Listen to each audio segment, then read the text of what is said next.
Hi friends, ఈరోజు మన కంది కుడుములు ఎలా తయారు చేసుకోవాలో చూద్దామండి.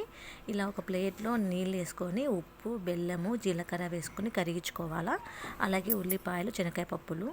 ఇది కంది కుడుముల పిండి అండి. ఇది 2 కప్పుల జొన్నలకి 1 కప్పు కందులు వేసుకోవచ్చు. బరకగా పట్టుకోవాలా.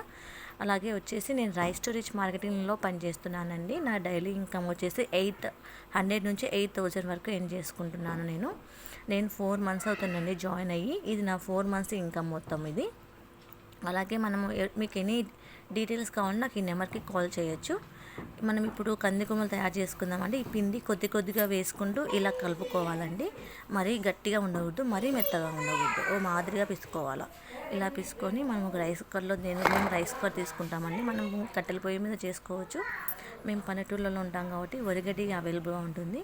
లేకుంటే మనకి రైస్ కుక్కర్లో ఇంకో ప్లేట్ వస్తుంది కదా, మనం ఏమన్నా ఉర్లగడ్డలు ఇవన్నీ ఏవో ఒకటి ఉడికించుకోవడానికి అది దాంట్లో కూడా పెట్టుకోవచ్చు. ఇది రైస్ టు రిచ్ మార్కెటింగ్ అండి. నా ఇన్కమ్ వచ్చేసి మీకు చెప్తున్నా చూడండి. ఇది నా టీం నెంబర్స్ అండి. మొత్తం 483 నెంబర్స్ ఉన్నారు నా టీంలో. ఇలా మేము వడిగడ్డిలో పెట్టుకుంటామండి. ఈ కుడుములు అనేవి మనం కలిపి పెట్టుకున్నాం కదా పిండిని. అలా పిండిని ఒక్కొక్కటి ముద్దలా చేసుకొని ఒకటి ఇలా పెట్టుకుంటామండి. మీరు ఈవెన్గా అది ప్లేట్లో పెట్టుకోవచ్చు, లేకుంటే గిన కంది కట్టే ఉంటుందండి, దాంట్లో కూడా పెట్టుకోవచ్చు.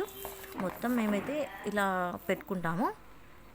మా ఇంట్లో పెద్దవాళ్ళకి చాలా ఇష్టం అండి ఇది. ఒక హాఫ్ అన్ అవర్ 2 గ్లాసులు నీళ్లు పోసుకొని ఒక హాఫ్ అన్ అవర్ మాత్రం ఉడికిచ్చేసుకుంటే నూనె అవసరం లేదు, ఏమీ అవసరం లేదండి. చాలా బాగా ఉడికిపోతాయి. మీరు ఒక్కసారి నమ్మండి. Thank you.